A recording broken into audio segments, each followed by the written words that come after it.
Good morning, students. Welcome back in the bio class. In my previous video, I have shared lots about nutrition in plants and lower grade organism. I have also discussed about the different types of nutrition in different organisms such as auto, hetero and types of heterotrophic nutrition. Now, today we are going to start the new topic. The topic is nutrition in human beings. Human beings, as a higher grade organism, follow which modes of nutrition? In human beings, the mode of nutrition occurs, that is holozoic nutrition. As you know, human beings are omnivorous in nature and they follow the mode of nutrition, holozoic mode of nutrition. As you know, nutrition is completed in 5 steps: ingestion, digestion, absorption, assimilation, and egestion. Let us discuss what is the meaning of ingestion. Ingestion means the methods of procuring food or engulfing food from our environment. Different organisms by different means they take food inside their mouth. This is called ingestion. The next method is digestion. Digestion is the breakdown of food. How it is breakdown? Digestion is the biochemical process. In this process, the chemical food is broken down into simple and soluble form with the help of digestive enzymes. In the process of digestion, physical and chemical process both involve. Now the next step is absorption. After digestion, the food is going to be absorbed by the blood for the utilization. This is called absorption.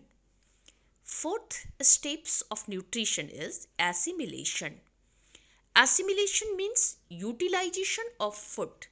Why we take food? We take food for growth and development and also to meet energy demand.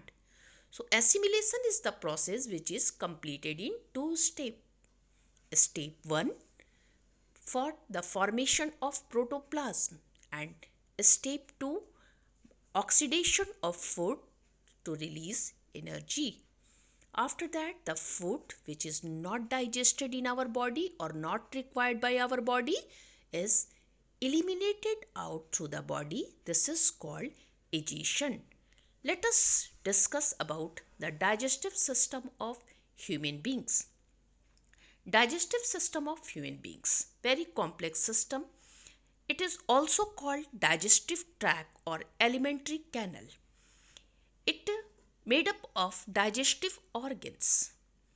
These digestive system start from mouth or buccal cavity. Now esophagus or food pipe, stomach, small intestine, large intestine, rectum and anus. Some glands are also attached and they are called digestive gland such as liver, pancreas and salivary gland. You all have heard about these organs in junior classes also. You have learned about it also, that the same process here we are also going to discuss, but we have to elaborate it. We should know much more about it. Now the question arises, how long our digestive system is? You are amazed to know about it that our digestive system is too long, approx 32 feet long, and it is present in our body performing physical and chemical process and make the food in the usable form. Mechanism of digestion. Digestion begins with the mouth.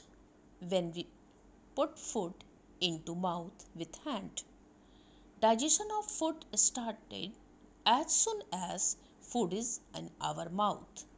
In mouth, teeth help in chewing, cutting, grinding. Saliva mix to soften the food and tongue help in mixing and swallowing the food. As you know, student, that salivary gland present in mouth secretes saliva. Saliva contain enzymes known as amylase or salivary amylase. It converts starch into simple sugar maltose. What happens in mouth? In mouth, partial digestion of starch also takes place. How it takes place?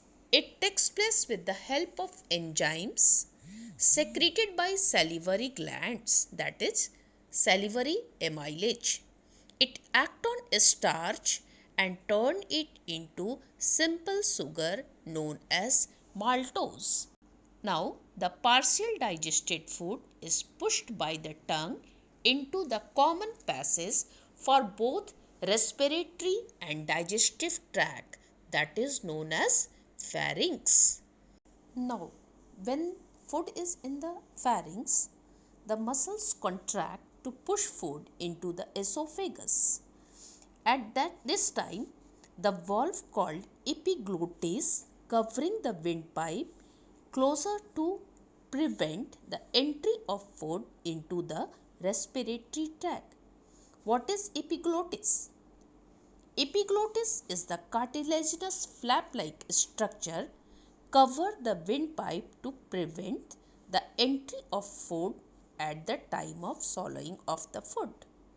Now food is gulped down into tube-like structure known as esophagus. It is the line with muscles that contract and relax rhythmically. Muscles of esophagus contract and relax rhythmically, which pushes the food forward. This is called peristalsis. This type of movement is called peristaltic movement. What is peristaltic? This is the wave-like movement occurs due to the contraction and relaxations of the muscles of the esophagus. Peristaltic movement occurs all along the ducts throughout the all digestive system. It occurs all along the digestive tracts. The epithelial cells also secrete mucus. The inner lining of the peristaltic or esophagus have epithelial cells which secrete mucus, which provide lubricant movements or medium for the movement of food in downward direction. Peristaltic movement push the food into the stomach. Now, stomach. Stomach is the organ which is J-shaped. What is the shape of the stomach? It is J-shaped structure. That structure present in the left side of the abdomen. The food entered and churned the stomach for about 3 hours. How long food is remain in our stomach? Approximately 3 to 4 hours. When the food entered in the stomach, the food is broken down into simple or smaller molecules. How it is broken down into the stomach? It is broken down by the enzymes present in the stomach, the tubular glands present in the inner wall of the stomach. It secretes gastric juice. The gland secrete gastric juice.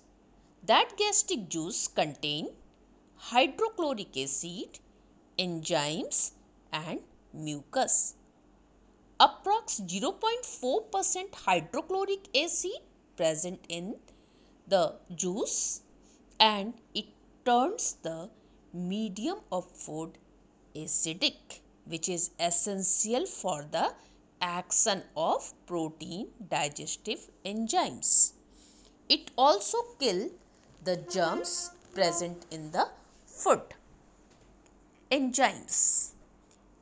Enzymes are of generally 3 types: pepsin, renin and gastric lipase.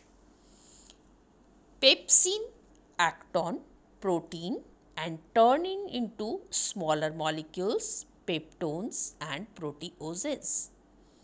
Pepsin is the enzyme which act on protein components of the food and change it into smaller molecules like peptones and proteoses. Renin, especially secreted during childhood, act on milk protein and change into curd-like substances known as casein. Lipase is the fat digestive enzymes change fats into its smaller components. It is the protein digestive enzyme, that's why in stomach maximum digestion of protein takes place. Which component of food is generally digested in stomach? That is protein. Now the food reaches to the lower part of the stomach. Now the food is known as chyme. It goes to small intestine regulated by the sphincter. Alright, it is enough for today. We will continue in the next class. Thank you.